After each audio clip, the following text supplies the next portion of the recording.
Okay, upper intake bolts, trying to focus in here.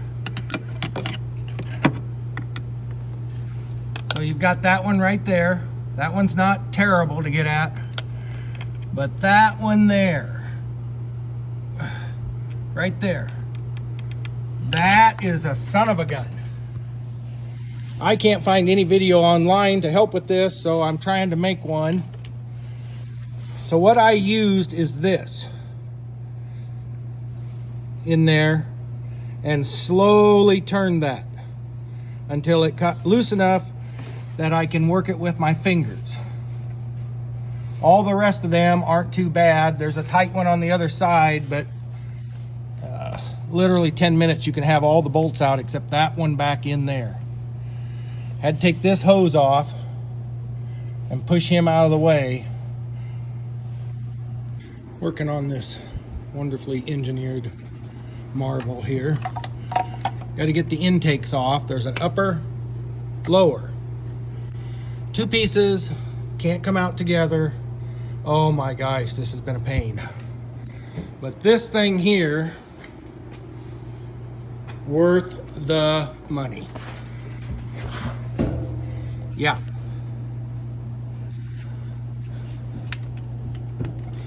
Still got a bolt somewhere. Okay, I'm closer. Nobody seems to ever show this part. But what I found, take the fuel filter out and remove the housing that the fuel filter in. And you got to pry a little bit because, you know, nobody accidentally could have built this thing as tight as it is to work on. They had to engineer it to be as bad as it could possibly be. I think they hit the board meetings and said, he can get his pinky in there. No, go back and change it. That's too much room. So you have to kind of pry up the passenger side first and wiggle and pull and wiggle. Then this side over here will pop out. And then here it comes. What a son of a gun. There's just no good reason for this. I don't know what this sucker's doing with such a big turbo, but man, is that a big one. Jeepers. Oh, I'm also changing this outfit right here, this VGT solenoid, because this thing's kind of acting up once in a while, so I'm hoping that will fix that while I got all this crap off of it. Where is the engine? I think you could dump a jug of water on here and it'd never hit the ground. Where is the engine? I don't know, somewhere back in there I dropped my ratchet. I suppose that'll be gone forever. I don't know, it don't look horrible. Now I got to get this piece of crap off. Lower intake. What I'm doing is trying to get to the CP4 pump. I'm putting on the SPE disaster prevention kit. I would sure like to put a pusher intake system on this and do away with all this nonsense, but just not in the budget. I'm going to be changing out that CCV box while I got this tore apart. A little bit easier to get to, maybe. I don't know. It looks like you need to pull the cab to do anything, even put a quart of oil in it. Okay, so here's our air box over here, see? Sucks in from underneath there. That filter keeps the air nice and clean. Comes through a bunch of crap into here. Down into this big fat shaft turbski. Comes out of there, over to here, back out, through here, right here, this thing. I'm zoomed in too much, sorry. Then it gets mixed with crap to go in the engine. Look at that. Why'd we even bother to filter it if we're gonna do that? Stupid government. Okay, we finally made it. Once you get this piece of crap top intake off, The bottom one is just 1, 2, 3 bolts and a wiring harness to unplug. And there's our fuel regulator. We're putting that in new, along with the prevention kit. I'll take some pictures of that. So there it is. That's we're getting kind of down to the engine.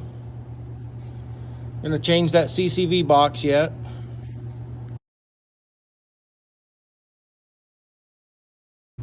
Okay, I'm down to pulling the fuel regulator valve out, regulation valve. Here it comes.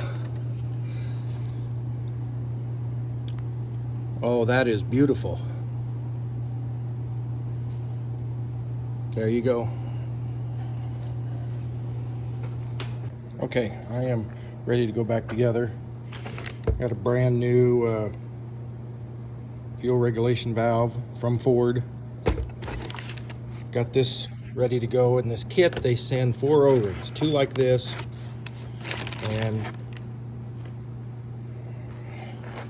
2 bigger ones right there. Okay, they don't say in the instructions, but the thicker one goes on this piece and the thinner one goes there. So I am ready to stick the bypass plate down in there now. Okay, we're ready to go. There's what the top of that CP4 pump looks like. I'm not sure why the fuel is that color, but I don't know. I guess it works. The instructions doesn't necessarily to tell you to do this, but these O-rings, that big one likes to fall off, so I'm using some O-ring lube on both of those to kind of hold them in place, plus keep them from tearing going back in. Okay, we're back in there now with our new fuel pressure regulator valve and our spacer plate, deflector plate, whatever. You guys do it however you want, but the factory bolts are Torx. And that one right down in here, that's a fun one. And then they changed to Allen. And I always put a little piece of towel over that, stick it in my bolt to hold the bolt onto the Allen wrench. Then you can stick them down in there without dropping them. Okay. Got the new fuel pressure regulator here. So in a box, wrapped in plastic.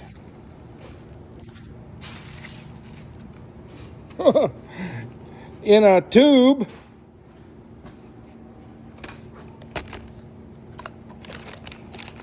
In a sealed sack. That's how a part should come. Of course, I didn't get that from UPS. Okay, going back together. After we got done putting our delete kit in, or prevention kit, hooked up the fuel filter back up and cycled the key a few times, checked for leaks, all was good. Changed this. There's 4 bolts that hold that on. And we're going on with the lower intake. You got 1 bolt here, 1 and 1. 3 bolts and your hose clamp. Okay, our lower intake is back on. There's not too much to talk about here. There's this wire clips in there. And that's about it for the lower intake. Okay, the upper intake is laying in there. This was very easy to go back together, nothing like coming apart. But what I did don't know if you can see, I took electrical tape around all those back bolts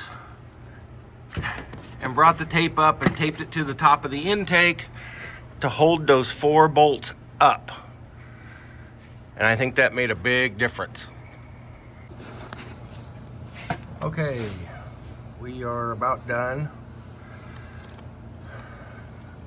I use this whenever possible. For those back ones, we use this and a tall socket. Back there, we use just an end wrench. Okay, putting on the final touches.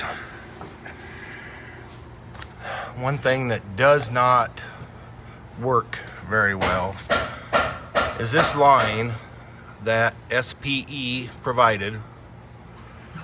This is not easy to get back on the fuel filter, and we got to take this off every time you change the fuel filter. So I think they need to do a little more work with this, because there's just not enough room here to work. Very, very difficult to get on. But we got the charge tube yet to put on, and that's about it. Okay, we are just about wrapped up. Hose back on. Oh, we got this here. A new air filter, and then our suction tube, and we're ready to light this baby up. Okay, I just have the same point to make again. Here's the air filter. Forward. Look at this. It's in a sealed plastic sack. Sealed. It's not just laying in the back of some truck bouncing around getting full of dirt. That's my problem with the aftermarket. Okay, got our new oil in, our new oil filter, our new air filter, new fuel filters, rear end oil, and then we take the old filters and we shove them in here, which makes heat for free, which is good for the environment because I'm not burning other fuels, see? So we recycle 100% around here. Okay, we are just about ready for a crank up. People have asked before what I use. Here's what I use. That goes in the fuel, every gallon. This goes in the engine, rear end, transmission, and nothing but Motorcraft filters. End of story. We change the oil every 7,500. We change the fuel filters every 15,000. It's got 300,000 miles on it and runs like it was just built.